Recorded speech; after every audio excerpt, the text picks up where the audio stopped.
Всем привет, друзья! Вы в настоящем моменте, мы Виталий и Лада. И сегодня, как вы уже поняли из названия этого видео, мы находимся в Голосеевском районе города Киева. Тримайтесь лівіше до Деміївської площі. Друзья, в этом видео мы покажем вам жилые массивы в районе метро Демеевская и Голосеевская. Также посмотрим Свято-Покровский Голосеевский монастырь, там где покоятся мощи Святой Матушки Алипии.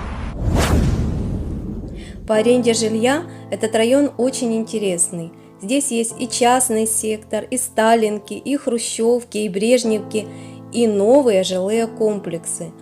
Здесь можно снять жилье на любой вкус и кошелек. Голосеев – это историческая местность в Голосеевском районе города Киева. Располагается в южной части города между Демеевкой и Теремками. До центра Киева по киевским меркам совсем недалеко. До 2010 года на метро в сторону Голосеева можно было доехать только до станции Лыбецкой. С 2010 по 2013 построили еще 6 новых станций метро. Демеевская, Голосеевская, Васильковская, выставочный центр, ипподром и Теремки. Благодаря этому район стал намного более привлекательным. Здесь район вообще на холмах, такой раскидистый, и все-таки нету такого ощущения задушенности, хотя и старые дома, но в то же время здесь немножко попросторнее. А что там вообще внутри есть? Хорошая квартира. Ну вот, нашли квартиру за 7500. Вот, такая старенькая, конечно, она не новая. Это прямо здесь на Демеевской, да? Да, на Демеевская маленькая однокомнатная квартира 7500. Она есть реально, ее можно снять. Вот с 22 числа она сказала, можно снять. Нам сказали, что в этом районе можно снять еще дешевле. Мы поедем дальше искать.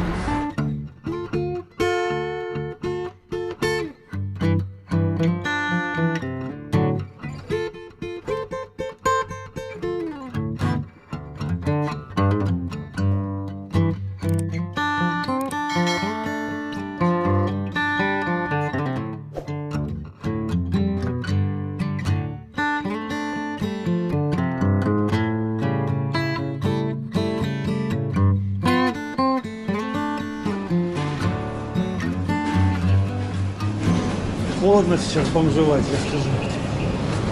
Я думаю, человеку негде было спрятаться, он забрел сюда, здесь хотя бы немножко потеплее. Это метро Демеевская.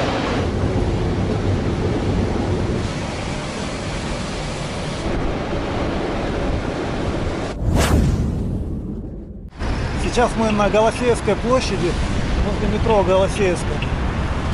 Напротив нас вот гостиница «Мир», жилые массивы, кварталы, и рядом есть парк с озером.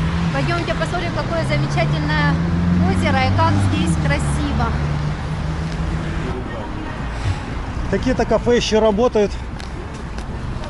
Друзья, я вам скажу, жара все-таки легче переносится человеческим организмом, чем холодный ветер и сырость.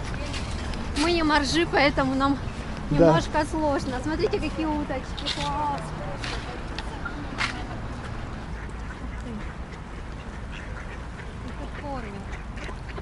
Зерном, видишь? Подкармливая. Утиная ферма. Ага, утиная ферма. Сразу селом так пахнуло, да?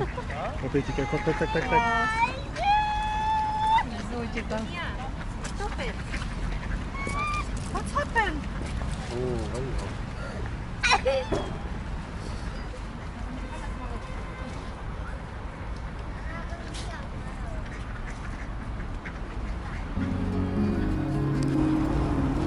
Да, друзья, невзирая на то, что сейчас карантин выходного дня, кофе, чай, вот спокойно можно попить в парке.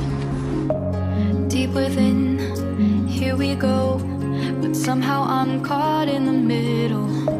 Is this the end before we've even begun? Should I work against the flow? A drop in the ocean so endless, reaching for our moments miles above. I just need one. Diving in to all this endless space.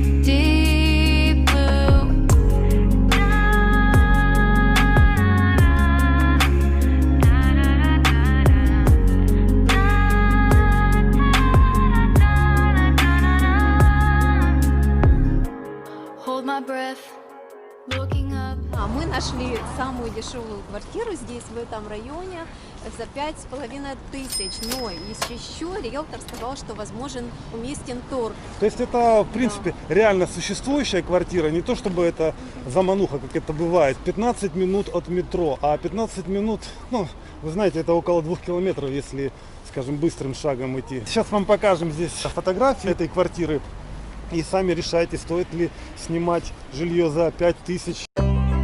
Если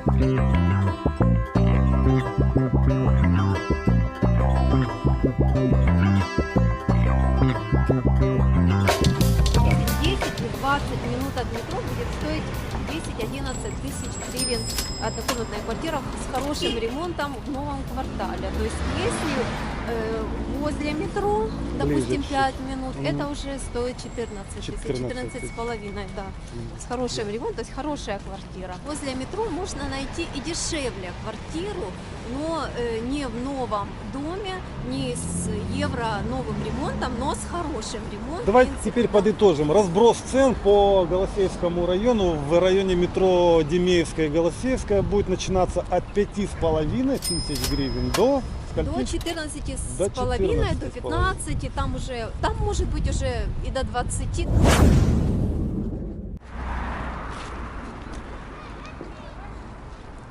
Лицей номер 241. Раньше здесь просто была советская школа, сейчас это лицей. Сделали ремонт, по крайней мере, снаружи. Возможно, сделали и внутри. А давай пройдем к новым домам сюда, ближе посмотрим, какие здесь есть магазинчики.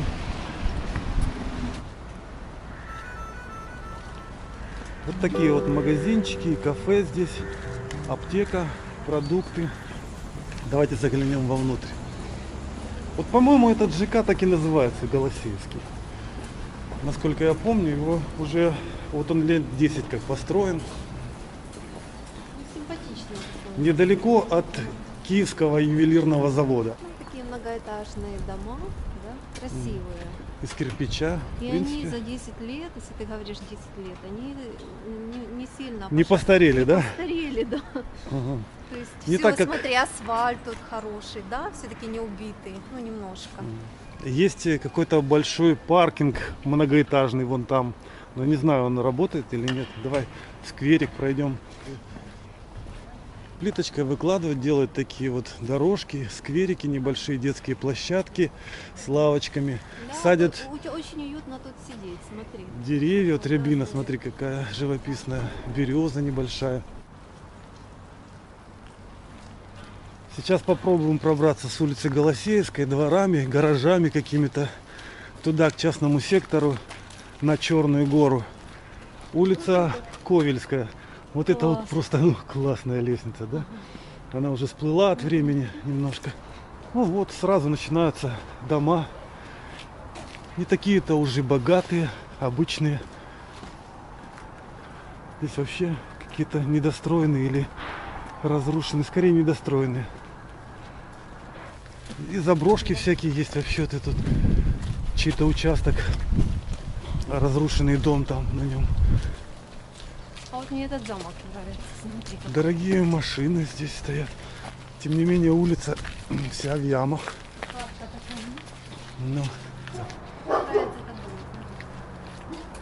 дом. это еще не завершенное строительство. Явно. То есть разношерстные дома. Есть вот совсем такие старые развалюшки, есть вот такие коттеджи.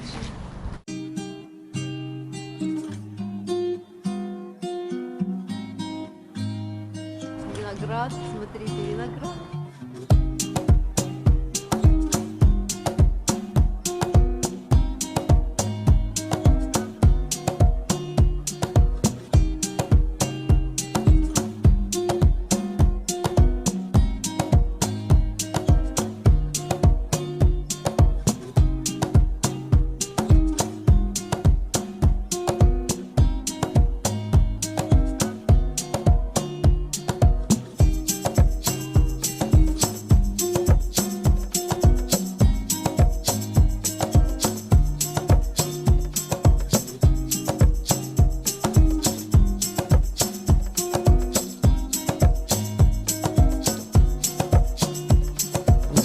Лодочка выбежит из окна. Я немножко.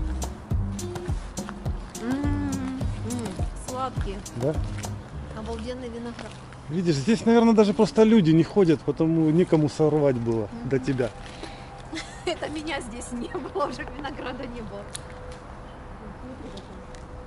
Вот уже советские дворы мы сейчас взглянем на них краем глаза. Все разрыто.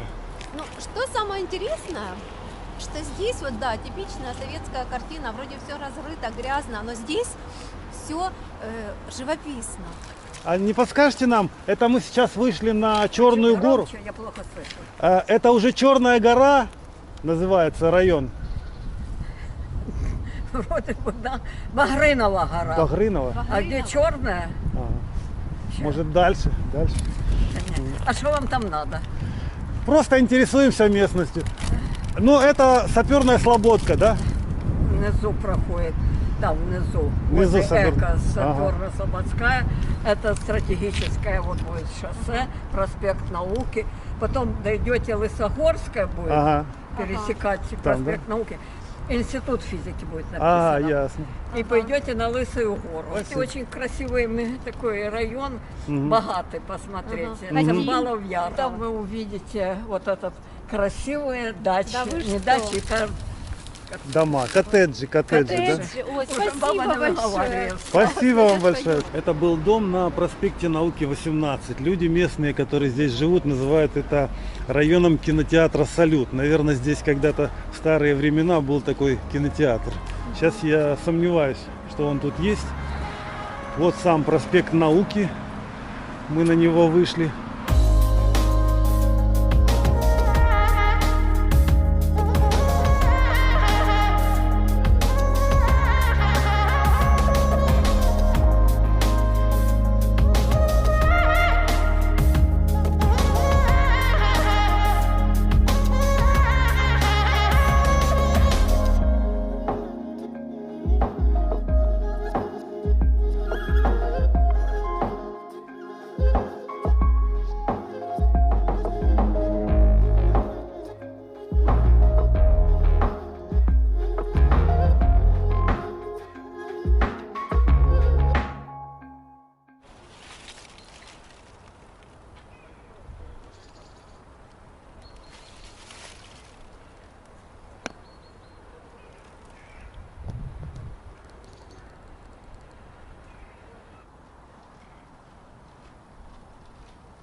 Какой-то медведь бежал и потерял шерсть. Потерял шубу.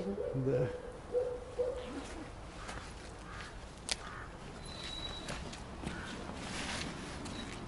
Вот такая Голосеевка. Здесь, в этом месте.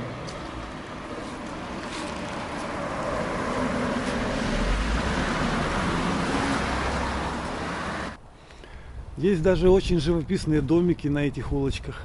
Это, кстати, улица Цимбалов Яр называется.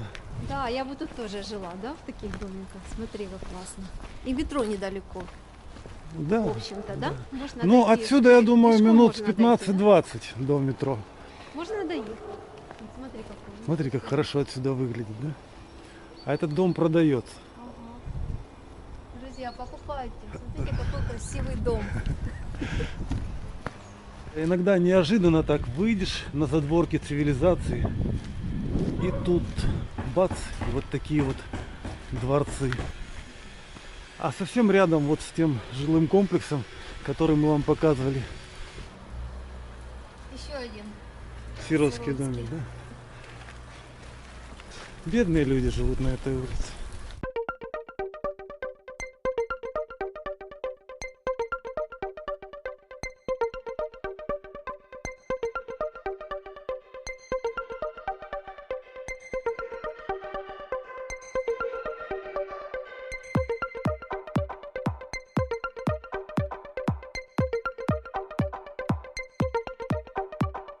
Смотри, здесь лошади. Здесь, наверное, их разводят, да? Да. Здесь Интересное место. разные, совершенно разные. Тут и пони есть, и всякие. Смотри, лошади даже одетые.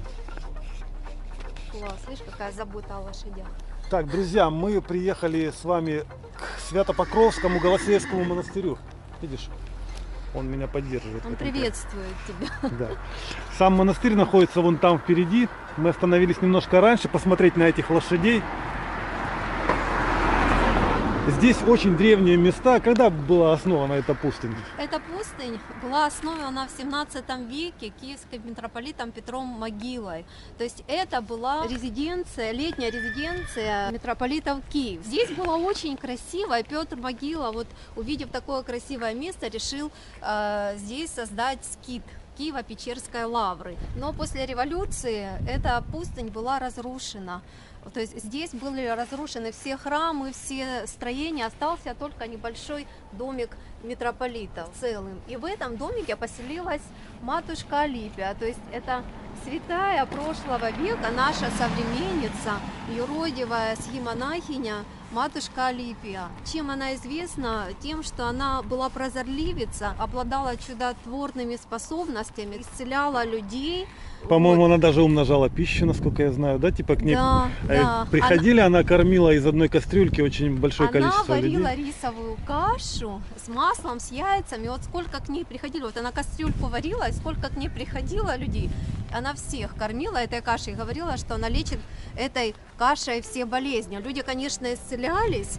Ну, естественно, мы понимаем, чем она лечила. Она лечила молитвами своим. По своему смирению она говорила, что Да. это все кашей. Здесь в монастыре можно выбрать себе юбку, если вы в штанах. Можно ее накинуть на себя, да? А потом при выходе надо положить ее на место, да и все. Да, конечно, с тех пор, как мы с тобой здесь были, это где-то как раз и было в 2006 или 2007 году, да, здесь очень много изменилось. Тогда шло строительство вовсю. И здесь еще, в принципе, даже грязь была на этом месте, вообще не было этой вот гранитной плитки дорогой, как сейчас. Очень красиво сделано. А вот этого маленького храма не было, точнее он строился тогда еще. А вот тот большой уже был. Там только какой-то кран, а так в основном все уже достроено, все прилично. Вот усыпальница матушки Алипии. Все-таки здесь усыпальница, да? Мы сейчас туда зайдем, Мгм. посмотрим. Надо одеть масочки. Вот матушка Алипия.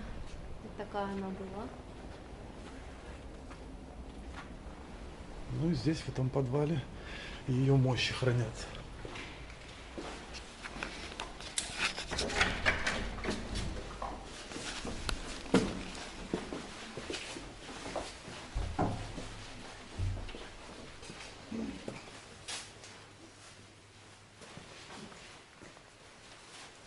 Вот такая матушка Алипия была.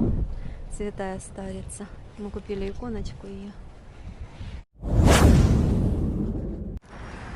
Друзья, прогуливаясь по Голосеевскому парку, мы пришли к выводу, что этот район нам очень нравится. Он какой-то особенный и уникальный. Не похожий, скажем, на те районы, которые мы до сих пор снимали. На Оболонь, на Виноградарь. Вообще не похожий. Здесь очень много зеленой территории, зеленого насаждения, такой прекрасный лес, такой прекрасный парк, озеро, Голосеевский лес, там где матушка Алипия, да, там где монастырь, холмистая местность, то есть очень романтичный район, практически рядом с центром, то есть жить здесь одно удовольствие, просто, мне кажется, один из самых лучших районов.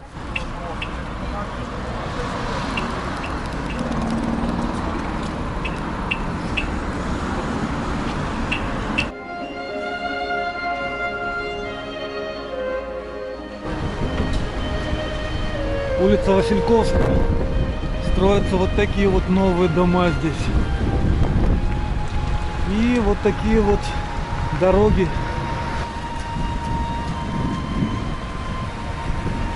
А мы никогда еще не снимали в вечернее время, осенью, Киев. Да, Когда- своеобразная романтика такая. Ну тут, наверное, вперемешку. Вот этот явно дом сталинский, потому что видно в нем 4 этажа и очень высокие потолки. А этот уже 5-этажный, это хрущевка. Видишь, подъезды в таких Да. все-таки нишах находятся. Ага. Как-то строили иначе немножко.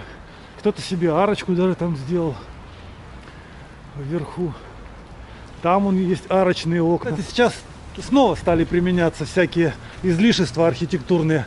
А вот в советские времена, когда строили вот эти хрущевки, вообще перешли к такому упрощению дизайна, ну просто капец, как говорится.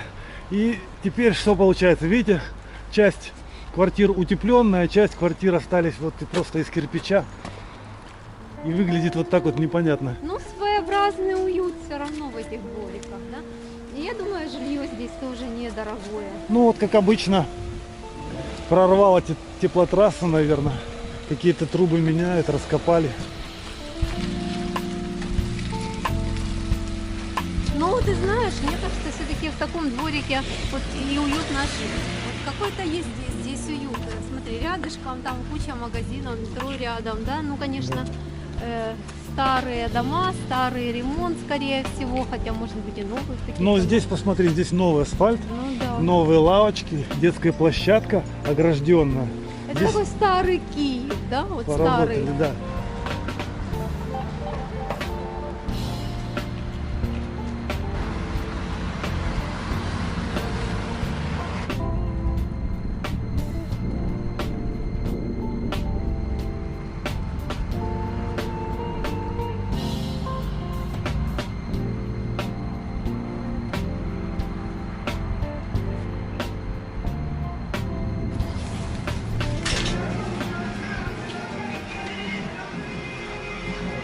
Семейное кафе Полли.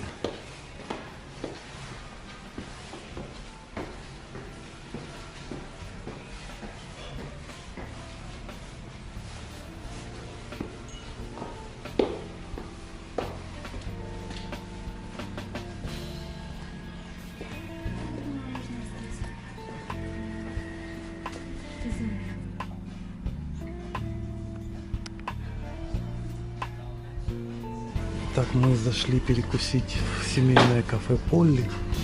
Мы заказали по супчику себе с фрикадельками, чай. И еще нам должны принести блинчики. Ну, уже не так много, как в прошлый раз. Да. Скромнее, но потому что здесь цены дороже, да? Да, очень уютная кафешка. Тут такая атмосфера, семейное кафе. Такая семейная атмосфера, очень приятный персонал, такой прям как родственники все. Вот, так что тоже вкусно. Очень вкусно. Не зря это стоит 75 гривен, да, одна тарелочка. Не зря. Смотри, целых три фрикадельки и яйцо красиво порезанное. Нам принесли еще блинчики с мороженым. Сейчас мы будем объедаться и толстеть. Да. А в конце мы посчитаем, сколько это стоит, и расскажем вам. Очень вкусные блинчики с корицей и с мороженым. Вау. 386 гривен, да? Мгм. Ну, в принципе, хорошо для такого уютного кафе. Недорого. Друзья, сейчас холодно, но есть выход небольшой из этой ситуации именно для вас. Когда вы сидите дома, вы можете перейти на страничку нашего канала и найти там летние наши видео про Одесское побережье, про то, как мы путешествовали от Одессы практически через Черноморск, через Затоку. По всему Одесскому побережью, все пляжи, все кафешки, все, что там есть. Видео с дрона. Грейтесь, смотрите, грейтесь душой. Будем вам очень благодарны. Всем пока.